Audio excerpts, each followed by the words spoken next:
Assalamualaikum warahmatullahi wabarakatuh.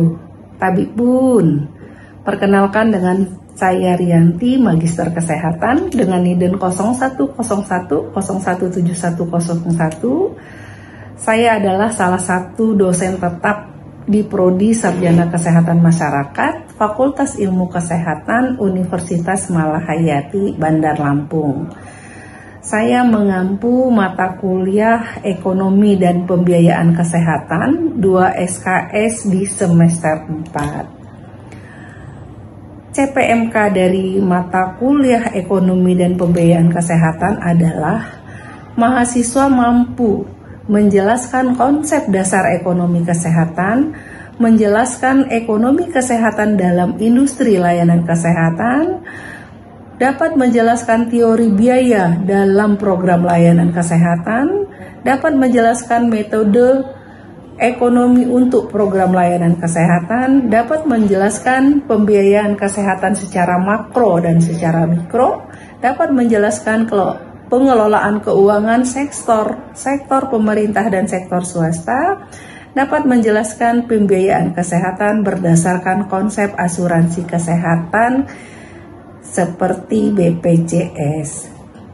Deskripsi singkat mata kuliah ini adalah, mata kuliah ini membahas mengenai pentingnya ekonomi dalam kesehatan, konsep dasar ekonomi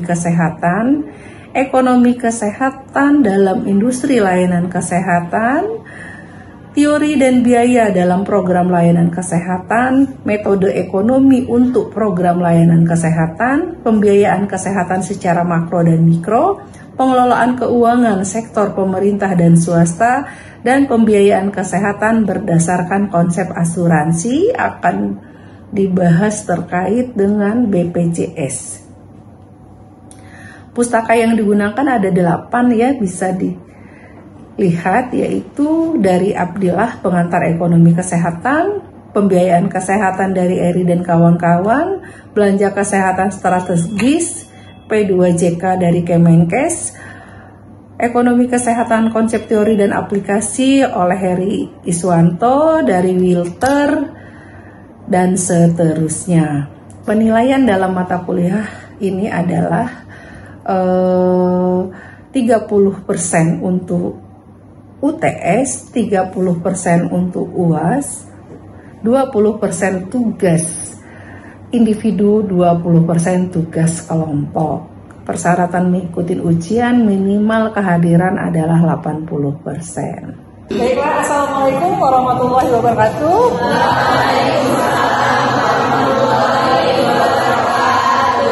Kita doa dulu ya sebelum mulai. Bismillahirrahmanirrahim. Rabbi shrahli sadri wa yassir li amri wahlul 'uqdatam min lisani yafqahu qawli. Hari ini kita sudah pertemuan yang ke-7 ya. Artinya kita minggu depan sudah UTS. Mohon dipersiapkan ya untuk UTS-nya. Untuk pertemuan ke-7 sesuai dengan RPS kita adalah pertemuan ke-7 itu membahas terkait dengan analisis ekonomi ya.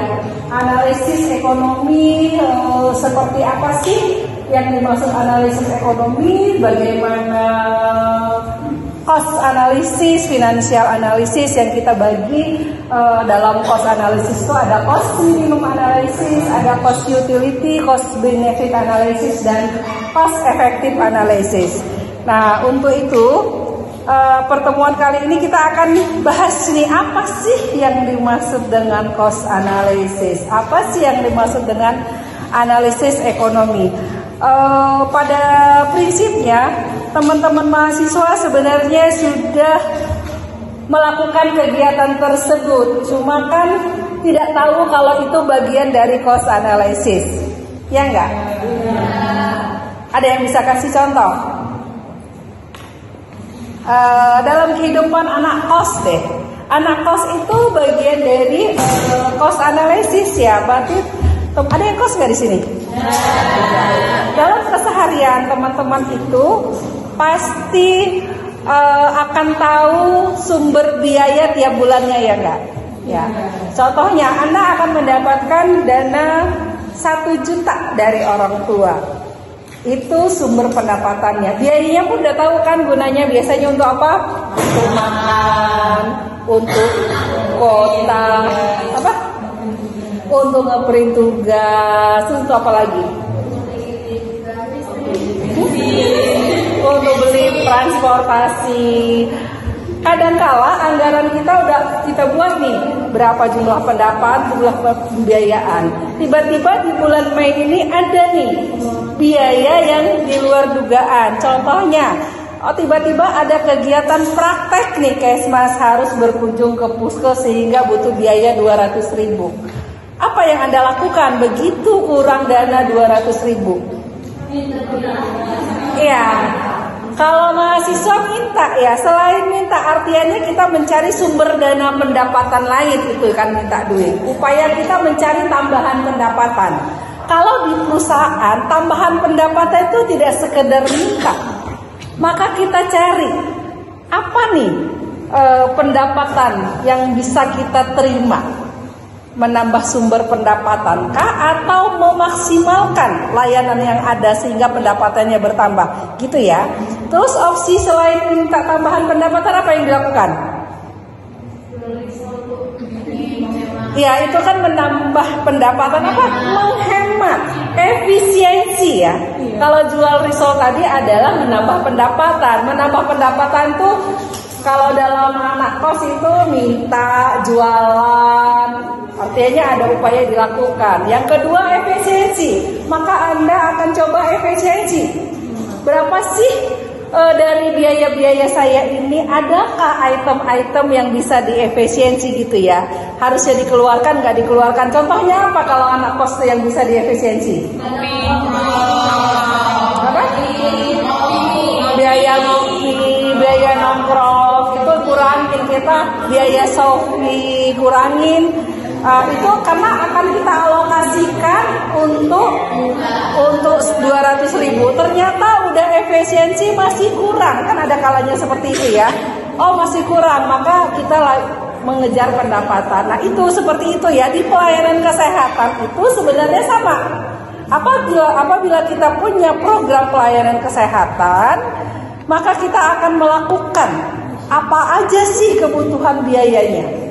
Jadi pada dasarnya biaya pelayanan kesehatan sama dengan biaya biaya pada umumnya.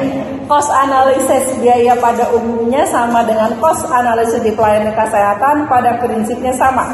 Jadi di awal saya contohkan dulu terkait dengan umum biar dong ya. Baru kita lari ke layanan kesehatan. Kenapa perlu analisis ekonomi di kesehatan?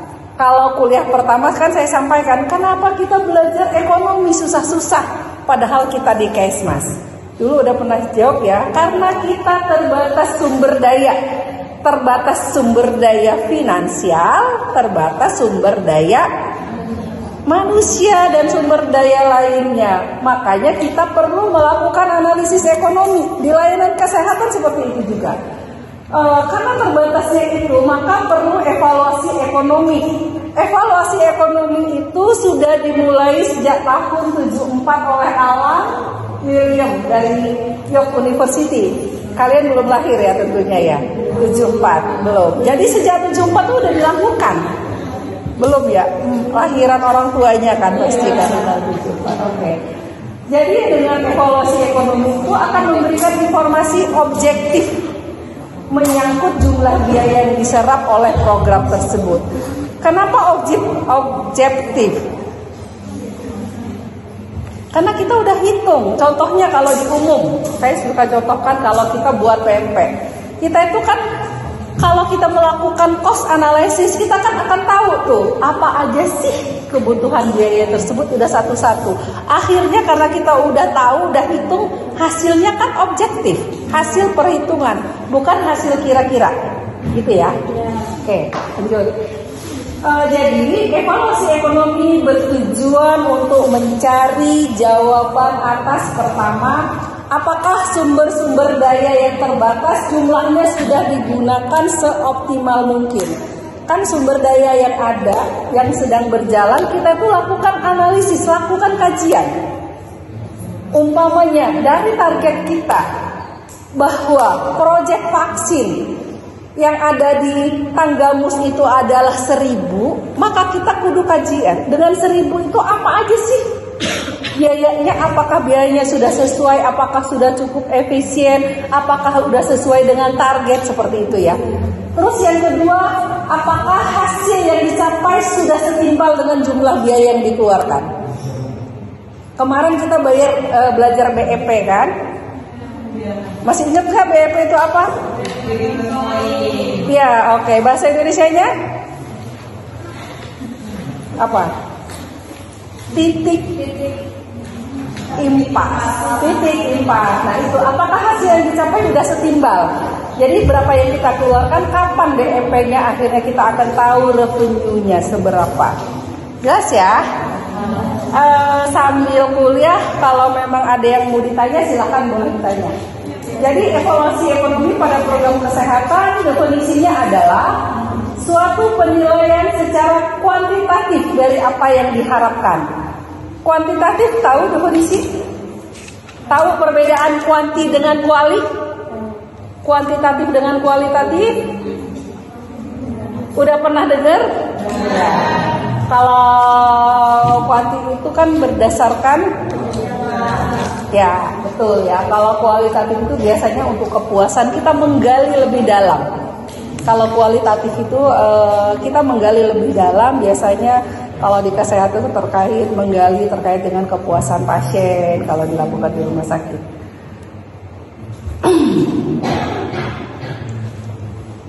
Bagaimana evaluasi ekonomi? Biasanya di evaluasi program dilaksanakan dengan menggunakan teknik analisa ekonomi, prinsip analisa berdasarkan pembiayaan dan konsekuensinya suatu program. Kemudian dibuatkanlah alternatif pilihan. Artinya analisa ekonomi itu salah satunya kita akan membuat alternatif pilihan. Ini yang saya bilang tadi. Evaluasi ekonomi itu yang dapat diterapkan di bidang kesehatan adalah cost analysis dengan financial analysis. Cost analysis dengan finansial, ingat nggak perbedaannya apa? Lupa ya, belum. Kita akan bahas perbedaan. Jadi kalau cost analysis itu kita akan belajar apa sih yang dimaksud cost minimum analysis, cost efektivitas analysis, dan cost benefit analysis. Kita akan bahas satu-satu ya nanti ya. Jadi kenapa penting nih cost analysis? Apa guna cost analysis? Cost analysis itu setelah kita melakukan perhitungan, maka kita akan dapat menentukan strategi-strategi. Kita bisa dapat menentukan strategi produksi. Ayo, kenapa kita bisa dapat menentukan strategi produksi dari cost analysis? Kenapa? Karena kita kan sudah menghitung. Karena kita udah menghitung total biaya modalnya berapa, sehingga kita strategi produksinya akan terpikir dong soal kita.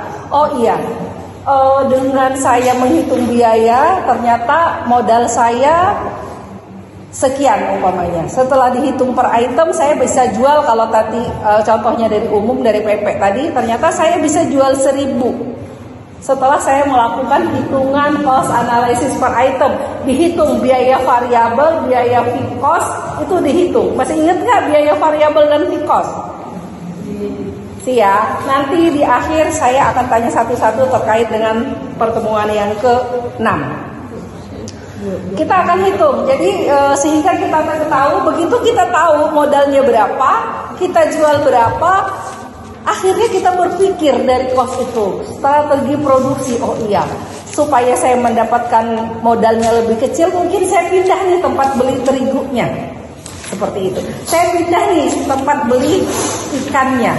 Nah, di layanan kesehatan seperti itu. Jika ada sesuatu obat atau vaksin yang terlalu tinggi, mungkin kita cari opsi di vendor yang lain. Itu namanya kita akan mencapai strategi produksi.